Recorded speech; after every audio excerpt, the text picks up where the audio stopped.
Welcome to today's NASCAR video.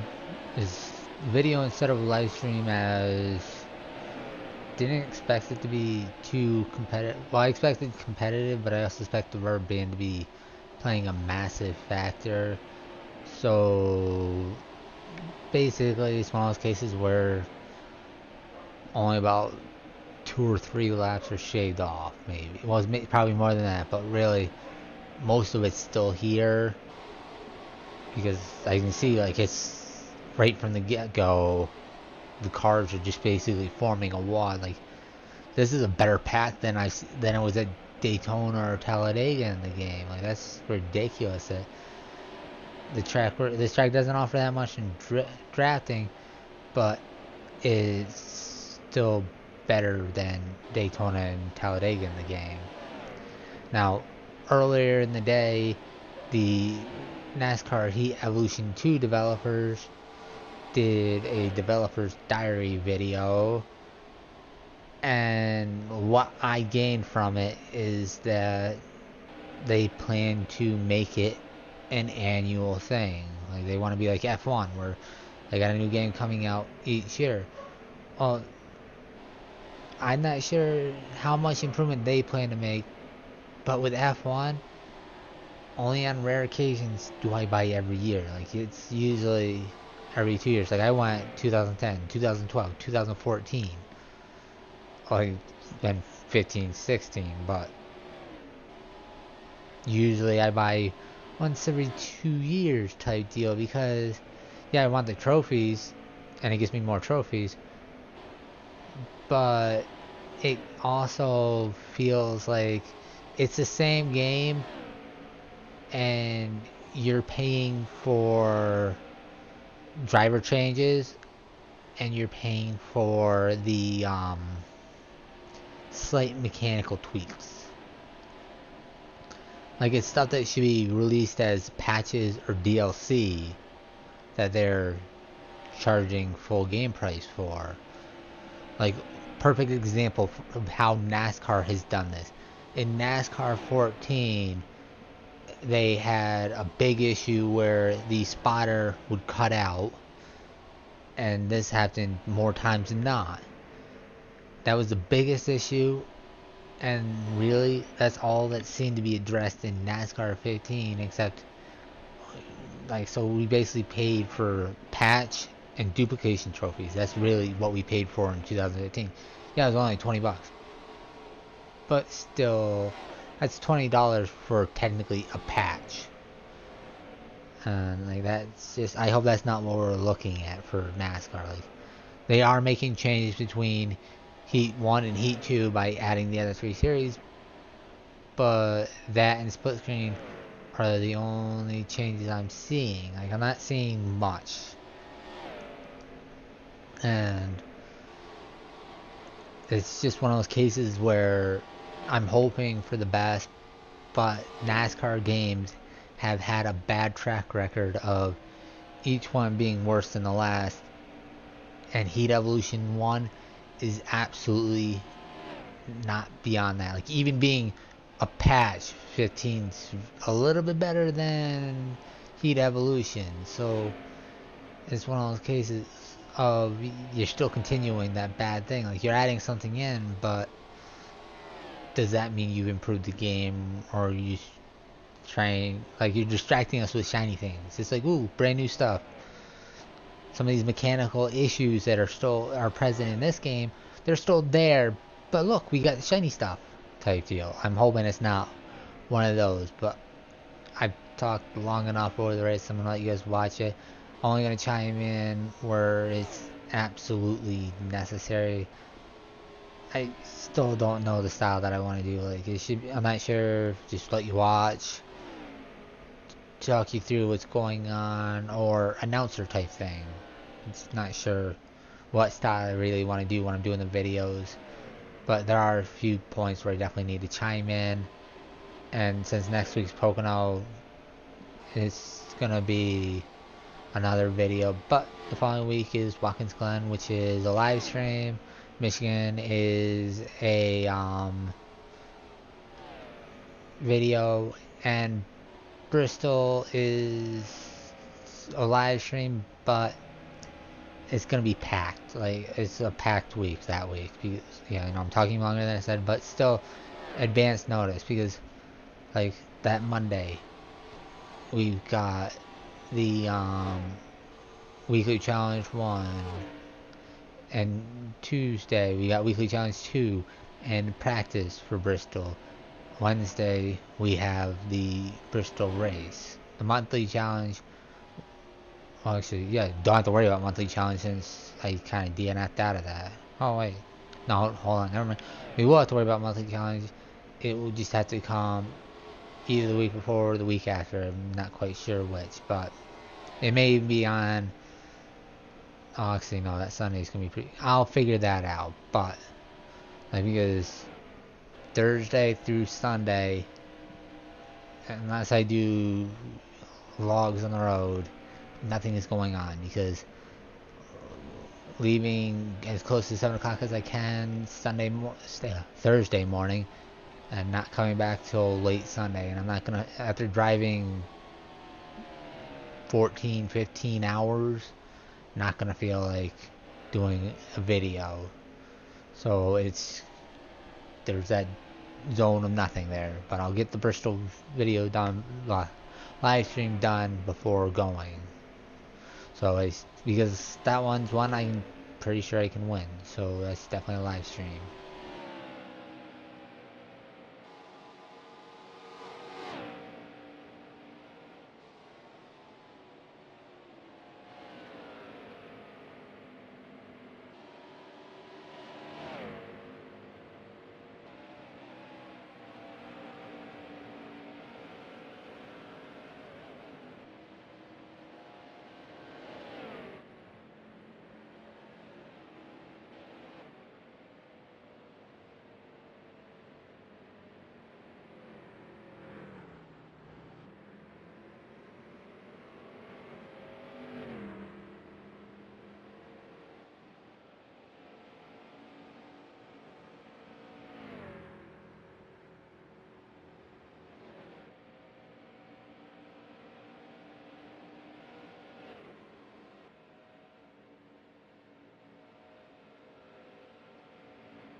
Now here the car kind of hangs around the side of pit road. I'm trying to get back up, and I notice something's wrong. Well, it's driving straight, but it's not responding, and as you see, off in the turn it sails.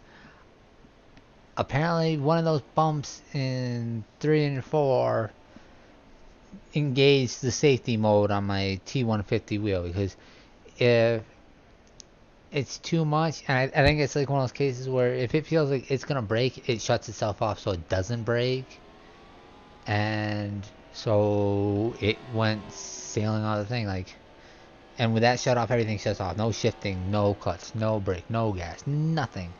The car just kind of, I don't get how the car keeps under throttle. Like it basically, as far as the game's concerned, okay, your throttle's hung and your steering's broke. That's basically how the game treats it. So that's why I just often the turn it sails, not really losing any speed whatsoever before hitting that wall. And it definitely did a number on the car. It's not really visible on the car, but it just kind of when it hit, it clipped the side of the nose and sent it nose first into the wall, which just caved in that nose and caused aero damage. But I was able to keep feeling like I just sit there. But when I figured I'd try something, I kind of got saved by removing the input to the PlayStation, which pauses the game, and then put it back in the car. The wheel recalibrates itself, and it was back to going. So unlike that one time where I had to cut the live stream short because it died and I couldn't figure out what to do, well, apparently, if I'm live streaming, that happens, I know what to do. Now I don't know how much longer I'm gonna be using this wheel because I want to get that new one that's coming out. And like basically, I go to Bristol. I'm money saved towards Bristol right now. I get back from Bristol, save a little bit for New Hampshire, get back from New Hampshire, and that's when video game season really, well, actually before then it's starting to pick back up, but that's when it really picks back up. So I'm gonna have to figure out, I gotta figure out when the new wheel comes out and save accordingly, so that way I can get that, because like that's an expensive wheel. I'm not even sure my stand's compatible with it, but I'm hoping like all my stuff is compatible. So really with all my rig, I have to do is take the wheel off and put the new wheel on type deal. But I'm gonna be quiet again and let you guys watch this, and I'll be back for the outro.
didn't particularly want the 6 getting by me, so kind of took him out, which caused yet another big one, but it's a position for me, so, and it's AI, so I don't really care if I have to rough them up to get the points, but that's this race. Moved back to 4th in the chase because Logano wins, which makes him tied with me and Harvick.